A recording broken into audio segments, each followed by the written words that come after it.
अन्य भाषा में बोलने का वरदान क्या है? इस वीडियो के माध्यम से हम इस प्रश्न का उत्तर देंगे। सबसे पहले, अन्य भाषा पिंतेकुस्त के दिन में बोली गई थी, जैसा कि प्रेरितों के काम की पुस्तक अध्याय 2 का 1 से 4 में दर्ज है। प्रेरितों ने लोगों की भीड़ को उनकी ही भाषा में सुसमाचार सुनाया था और वे लोग आश्चर्यचकित होकर कहने लगे, हम अपनी अपनी भाषा में उनसे परमेश्वर के बड़े बड़े कामों की चर्चा सुनते हैं। प्रेरितों के काम 2 का 11। जिस यूनानी शब्द का अनुवाद अन्य भाषा किया गया है उसका शाब्दिक अर्थ है भाषाएं। इसलिए अन्य भाषाओं का वरदान उस भाषा को बोलना है जिसे वक्ता ने कभी नहीं सीखा, ताकि उन लोगों की आत्मिक सेवा कर सके जो उस भाषा को बोलते हैं। पहला कुरिन्थियों अध्याय 12 से 14 के अनुसार पौलुस आत्मिक वरदानों की चर्चा करते हुए कहता है कि इसलिए हे भाइयों, यदि मैं तुम्हारे पास आकर अन्य भाषा में बातें करूं और प्रकाश या ज्ञान या भविष्यवाणी या उपदेश की बातें तुमसे ना कहूं, तो मुझसे तुम्हें क्या लाभ होगा? प्रेरित पौलुस और प्रेरितों के काम में वर्णन की गई भाषा के अनुसार अन्य भाषा में बोलना उस व्यक्ति के लिए लाभदायक है जो परमेश्वर का संदेश अपनी भाषा में सुनता है, पर दूसरों के लिए वह महत्वहीन होगा जब तक कि कोई उसका अनुवाद न करे। एक व्यक्ति जिसे अन्य भाषा का अनुवाद करने का वरदान है, वह यह समझ जाता है कि अन्य भाषा बोलने वाला व्यक्ति क्या कह रहा है, जबकि वह स्वयं उस भाषा को नहीं जानता। अन्य भाषा का अनुवाद करने वाला व्यक्ति फिर उस संदेश को दूसरों तक पहुंचाता है जिससे सभी समझ सके। इस कारण जो अन्य भाषा बोले वह प्रार्थना करे कि उसका अनुवाद भी कर सके। पहला कुरिन्थियों 14 का 13। जिस अन्य भाषा का अनुवाद नहीं किया जाता है उसके प्रति पौलुस का बहुत ही शक्तिशाली निष्कर्ष है, परंतु कलीसिया में अन्य भाषा में 10,000 बातें कहने से यह मुझे और भी अच्छा जान पड़ता है कि औरों को सिखाने के लिए बुद्धि से 5 ही बातें कहूं। क्या अन्य भाषा का वरदान आज के समय के लिए है? पहला कुरिन्थियों 13 का 8 अन्य भाषा के वरदान के समाप्त होने का उल्लेख करती है। यद्यपि यह पहला कुरिन्थियों 13 के 10 में सर्वसिद्ध के आने के साथ इसे संबंधित किया गया है। कुछ लोग इसे यूनानी भाषा में भविष्यवाणी और ज्ञान के बंद होने और सर्वसिद्ध के आने से पहले अन्य भाषाओं के मौन हो जाएंगे के प्रमाण के रूप में बंद होने का उल्लेख करने वाली यूनानी क्रिया के काल में अंतर की ओर इशारा करते हैं।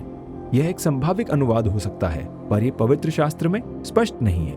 कुछ लोग प्रमाण के रूप में यशाया 28 का 11 और योएल 2 का 28 और 29 जैसे वचनों की ओर भी इशारा करते हैं कि अन्य भाषा में बोलना परमेश्वर के आने वाले न्याय का एक चिन्ह था। पहला कुरिन्थियों 14 का 22 अन्य भाषा को अविश्वासियों के लिए चिन्ह के रूप में वर्णन करता है। इस दलील के अनुसार अन्य भाषा का वरदान यहूदियों के लिए एक चेतावनी था कि परमेश्वर इजराइल को दंडित करने वाला है, क्योंकि उन्होंने यीशु मसीह को मसीहा मानने से इनकार कर दिया था। इसलिए जब वास्तव में परमेश्वर ने इजराइल का न्याय सन 70 ईस्वी में रोम के द्वारा यरूशलेम के विनाश के साथ किया, तो अन्य भाषा का वरदान अपने लक्षित उद्देश्य को पूरा नहीं करता। यह दृष्टिकोण संभव है, पर अन्य भाषा के प्राथमिक उद्देश्य को पूरा होने का अर्थ यह नहीं है कि यह वरदान रुक जाए। बाइबल निष्कर्ष के रूप में कभी भी इस बात पर जोर नहीं देती कि अन्य भाषा में बोलने का वरदान मिट गया या बंद हो गया है। साथ ही यदि आज के दौर में अन्य भाषा बोलने का वरदान चर्च में सक्रिय है, तो उसे बाइबल के अनुसार पूरा किया जाता और वह वास्तविक और ज्ञानपूर्वक भाषा होती। उसका उद्देश्य एक दूसरी भाषा बोलने वाले व्यक्ति के साथ परमेश्वर के वचन को बांटना होता। वह उस आज्ञा के साथ सहमत होती जो परमेश्वर ने प्रेरित पौलुस के द्वारा दी थी। यदि अन्य भाषा में बातें करनी हो तो 2-2 या बहुत हो तो 3-3 जन बारी बारी बोले और एक व्यक्ति अनुवाद करे। परंतु यदि अनुवाद करने वाला ना हो तो अन्य भाषा बोलने वाला कलीसिया में शांत रहे और अपने मन में और परमेश्वर से बातें करे।